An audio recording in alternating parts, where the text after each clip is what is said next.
আপনারা আমাদেরকে চোখে আঙ্গুল দেখিয়ে মনে করিয়ে দিবেন এই নির্মম খুনের বিচার নিয়ে, তবে যেন রাস্তা থেকে ফিরে যেতে পারি। পুলিশ নামক যে সন্ত্রাসীরা এই কার্যক্রমের সাথে যুক্ত ছিল, তাদের বিচার না হওয়া পর্যন্ত আমরা কোনোদিন শান্তির ঘুম ঘুমাতে পারবো না। আমাদের হাসান ভাইয়ের আত্মা কোনোদিন শান্তি পাবে না। পৃথিবীতে আসলে এমন কোনো শব্দ নেই যে পার্থিব জগতে একজন বাবাকে আমি কোনো একটি শব্দ দিয়ে সান্ত্বনা দিব। শহীদ হিসাবে এ পৃথিবী ছেড়ে পরকালে যাবে।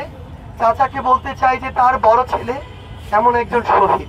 আমার সাথে আসলে এখন আমি যার সাথে দাঁড়িয়ে আছি, একজন সন্তান হারা বাবা, যার বড় সন্তান একজন শহীদ। আসলে এই পৃথিবীতে একজন সন্তান হারা বাবাকে, যে বাবার কাঁধে আসলে সন্তানের লাশ উঠবে, এমন একজন বাবাকে সান্ত্বনা দেওয়ার মতো ভাষা আমার জানা নেই। এবং পৃথিবীতে আসলে এমন কোনো শব্দ নেই যে পার্থিব জগতে একজন বাবাকে আমি কোনো একটি শব্দ দিয়ে সান্ত্বনা দিব। কিন্তু আমি চাচাকে শুধু এটুকু বলতে চাই যে এই পৃথিবীর 800 কোটি মানুষের মধ্যে গুটি কয়েকজন মানুষের সৌভাগ্য হয় যারা আল্লাহ কর্তৃক নির্ধারিত থাকে যে তারা শহীদ হিসাবে এ পৃথিবী ছেড়ে পরকালে যাবে। চাচাকে বলতে চাই যে তার বড় ছেলে এমন একজন শহীদ। আমরা আসলে চাচার ছেলের যে অভাব, সেটি হয়তো কোনোদিন পূরণ করতে পারবো না, কিন্তু আমরা চাচাকে এটুকু বলতে চাই, ছেলে হিসেবে চাচার যে কোনো প্রয়োজনে আমাদের যদি চাচা আমাদেরকে বিন্দু মাত্র স্মরণ করেন, আমরা আমাদের সর্বোচ্চটুকু দিয়ে চাচার পাশে গিয়ে দাঁড়াবো।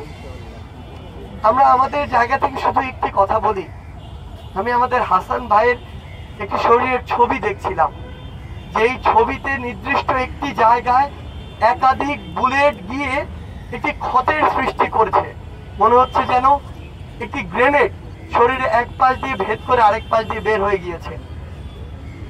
যেই নরপিশাচরা, খুনিরা, ফ্যাসিস্টরা, স্বৈরাচাররা এমন একটি হত্যাযজ্ঞের, হত্যাকাণ্ডের নির্দেশ দিতে পারে, আমি চাচার হাতে হাত রেখে আমাদের জায়গা থেকে এটুকু কথা দিচ্ছি যে ফ্যাসিস্টরা এই হত্যাকাণ্ডের, এই খুনের হুকুম দিয়েছে, নির্দেশ দিয়েছে, তারা সহ ওই স্থানের যারা পুলিশ নামক যে সন্ত্রাসীরা এই কার্যক্রমের সাথে যুক্ত ছিল, তাদের বিচার না হওয়া পর্যন্ত আমরা কোনোদিন শান্তির ঘুম ঘুমাতে পারবো না।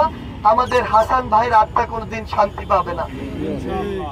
আমরা আপনাদের মাধ্যমে শুধু এটুকু বলতে চাই, আপনারা দয়া করে, অনুগ্রহ করে আমাদের এই হাসান ভাইদেরকে ভুলে যাবেন না। আজকে থেকে 3 মাস পরে হোক, 6 মাস পরে হোক, আমাদের মধ্যে যদি বিন্দু মাত্র ভুলে যাওয়ার কোনো কিছু সম্ভাবনা আপনারা দেখেন, আপনারা আমাদেরকে চোখে আঙ্গুল দেখিয়ে মনে করিয়ে দিবেন এই নির্মম খুনের বিচার নিয়ে, তবে যেন রাস্তা থেকে ফিরে যেতে পারি। পরিশেষে শুধু এটুকু বলবো, আপনারা আমাদের হাসান ভাই সহ যে হাজারো ভাই শহীদ হয়েছেন, তাদের জন্য আপনারা মন থেকে দোয়া করবেন। তারা যেন পরকালে সবচেয়ে শান্তির জায়গায় সৃষ্টিকর্তা যেটি রেখেছেন তাদের জন্য, সেখানে অবস্থান করেন এবং তাদের পরিবার যেন এই ধৈর্যটি ধারণ করতে পারে।